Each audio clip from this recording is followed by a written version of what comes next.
Hello friends, and welcome to another edition of Bronco Sports Weekly. I'm Sean Fagan. It's been a busy time in Bronco athletics, so let's waste no more time and get right to the action. Well, track and field competed at the MAC Indoor Championships hosted at Eastern Michigan on Saturday, posting a strong showing with a third-place finish at the meet. Aisha Hodge won the gold in the 800-meter run. Rebecca Hall, Iris Campbell, and Andrea Arnold took second, fourth, and seventh, respectively, in the 200 meters, and Lindsay Huffnagel took second in the pentathlon. A whole slew of other Broncos scored in their events. The Broncos finished just 4 points behind the second-place team. Their season will continue this weekend when they go to the Second Chance Invitational at Notre Dame as they continue to try to qualify for the NCAAs. Men's basketball was successful in putting on a good show for a national audience on Saturday, defeating Pacific 67-62 in the 2013 Ramada Worldwide Bracket Busters game. Shane Whittington had a team-high 14 points and 7 rebounds, and Darius Paul added 13 points, 6 rebounds, and 4 assists. The Broncos will be back in Maction. You see what I did there? Maction? Got it? This week when they travel to Toledo and Eastern Michigan. I can only hope that Jeremy Guy from the MAC office is watching this.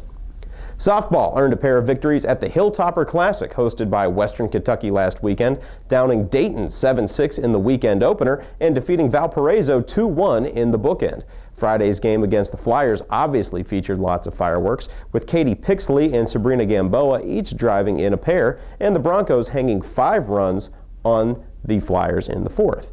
Mackenzie Shepeck punched out 8 Crusaders on Sunday, a career best, and allowed just 1 run in her first career complete game.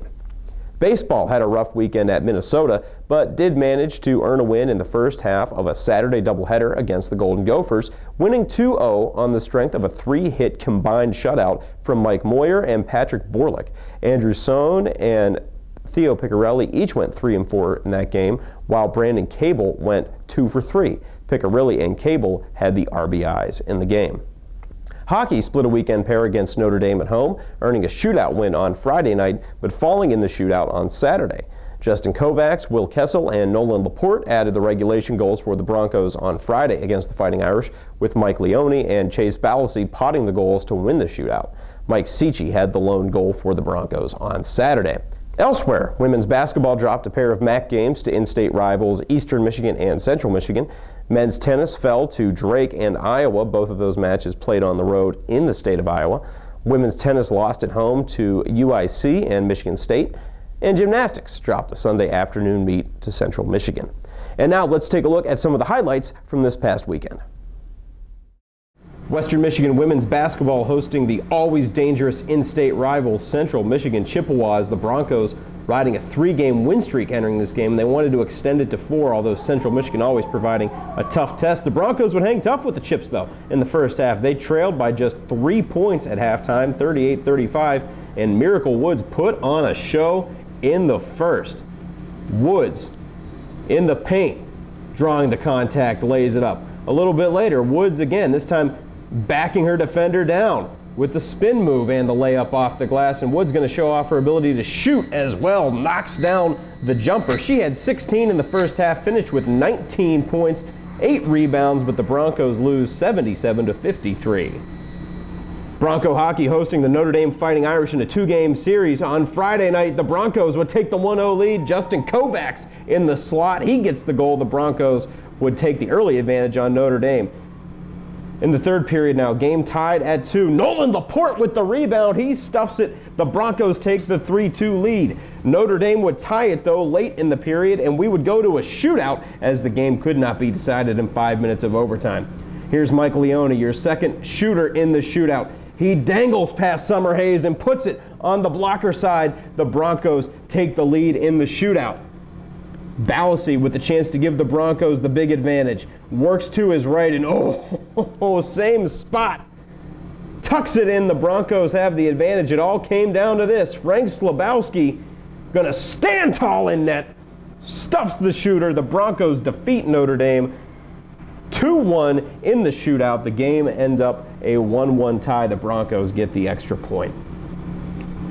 On to men's basketball now. The Broncos in the 2013 Ramada Worldwide Bracket Buster game, hosting the Pacific Tigers on ESPN3. Darius Paul would make it rain from the outside. We haven't seen that one in a while. Paul with a couple three-pointers in this game. The Broncos took the lead at half, and although they were out-rebounded for the most part by the Pacific Tigers, the Broncos stood tall. There's David Brown with the clutch three late in the second half as the Broncos defeat Pacific by a score of 67-62. Shane Whittington with game highs and 14 points and 7 rebounds. Darius Paul added 13 points, 6 rebounds, and 4 assists. The Broncos improved to 17-9 on the season.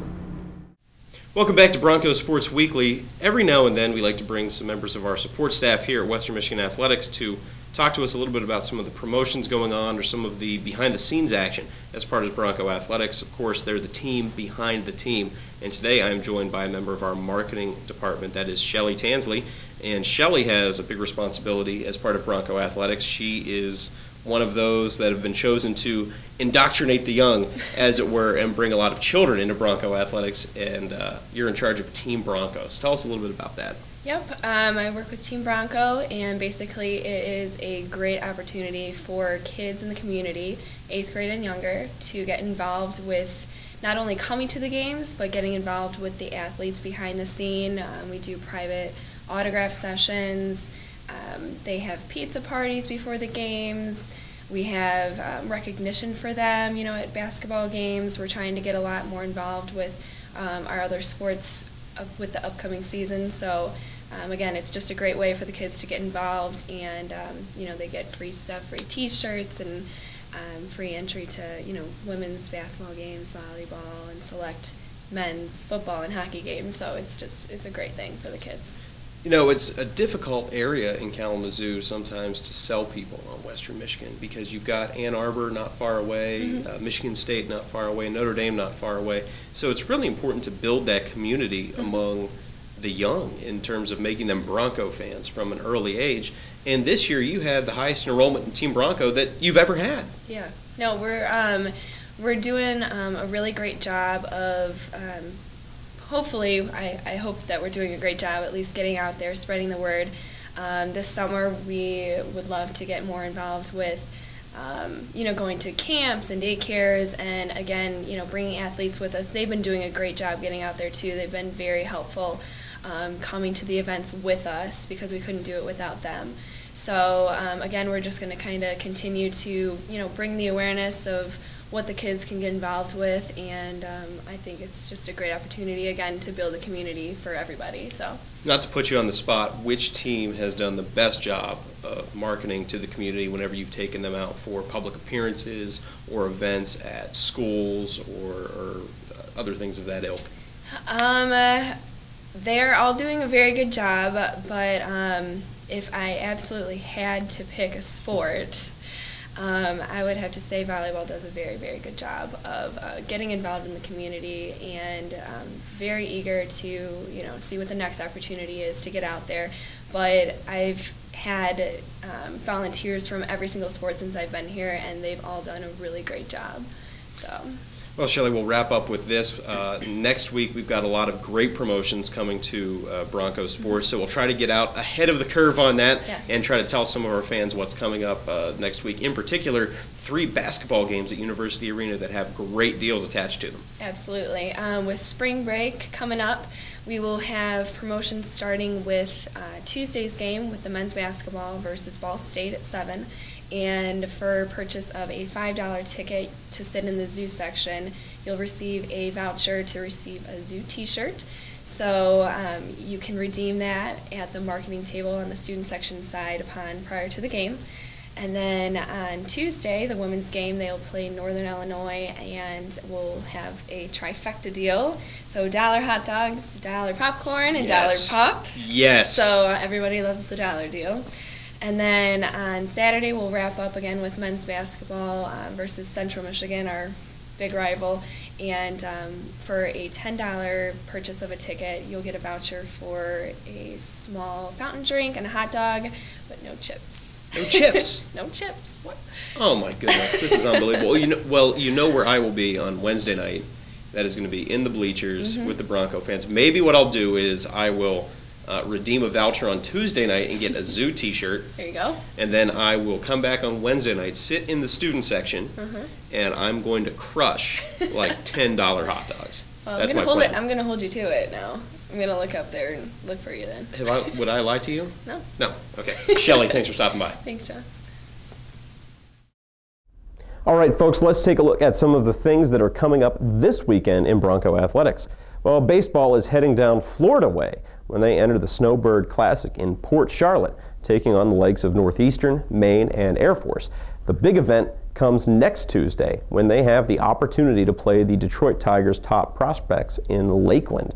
The Broncos will be taking up something of a residency down in Florida next week as well. We'll have more about what's coming up later that week in next week's edition of Bronco Sports Weekly. Softball will also be down in the Sunshine State. They're taking part in the Under Armour Invitational in Tampa with 5 games on the slate for 3 days. They've got Georgia State and Florida Gulf Coast on Friday, Stephen F. Austin and St. Joseph's on Saturday, and they close with Kentucky on Sunday. Men's basketball has a pair of important road contests this week when they travel to face Toledo and Eastern Michigan. The Broncos are looking to lock up a top seed and buys into the MAC tournament in Cleveland and could potentially lock those up this week. The game against Toledo tips at 7 o'clock, while the game against Eastern Michigan is a 2 o'clock in the afternoon tip. Women's hoops will play a pair this week as well when they face Toledo at home on Thursday night in a 7 p.m. tip-off before facing the Ball State Cardinals on the road on Sunday in a 2 p.m. game. We're down to the home stretch in regards to the MAC tournament seeding. The Broncos have 3 games left, those 2 coming up this week. They'll look to put themselves in a good position entering the bracket. Hockey wraps up the regular season this weekend on the road in East Lansing when the Broncos take on the Michigan State Spartans in the CCHA finale. Both games feature 7:05 puck drops, and both will be broadcast on Comcast. The Broncos, of course, looking to make sure they have the best position possible entering the CCHA tournament, as well as that much-needed momentum. They're looking for a bye and not having to play for another 2 weeks. Women's tennis has another 3-match weekend on the horizon with a Thursday night clash at Notre Dame, coming as well as a pair of matches against Purdue and Oakland on Saturday. After that, they'll take next week off in preparation for a trip to Texas at the tail end of spring break. They will have Houston and Rice. Men's tennis will be on the road this week when they go to the HEB Invite hosted by Texas A&M Corpus Christi. The field there always features nationally ranked teams from around the country and will provide the Broncos the opportunity to cut their teeth against top competition. Gymnastics will be back in action on the road this weekend when they face the UIC Flames in Chicago on Saturday night. That meet kicks off at 6 p.m. And women's golf opens their spring season this weekend in Arizona when they play in the Red Rocks Open hosted in Sedona. Finally, track and field, as I mentioned before, will be at the Notre Dame Last Chance Invite. They'll be looking to get a couple more people qualified for NCAAs and for regional events in the indoor season before outdoor season kicks off in a few weeks. And that's going to do it for us this week on Bronco Sports Weekly. I'm Sean Fagan saying join us again next week. Same Bronco time, same Bronco place.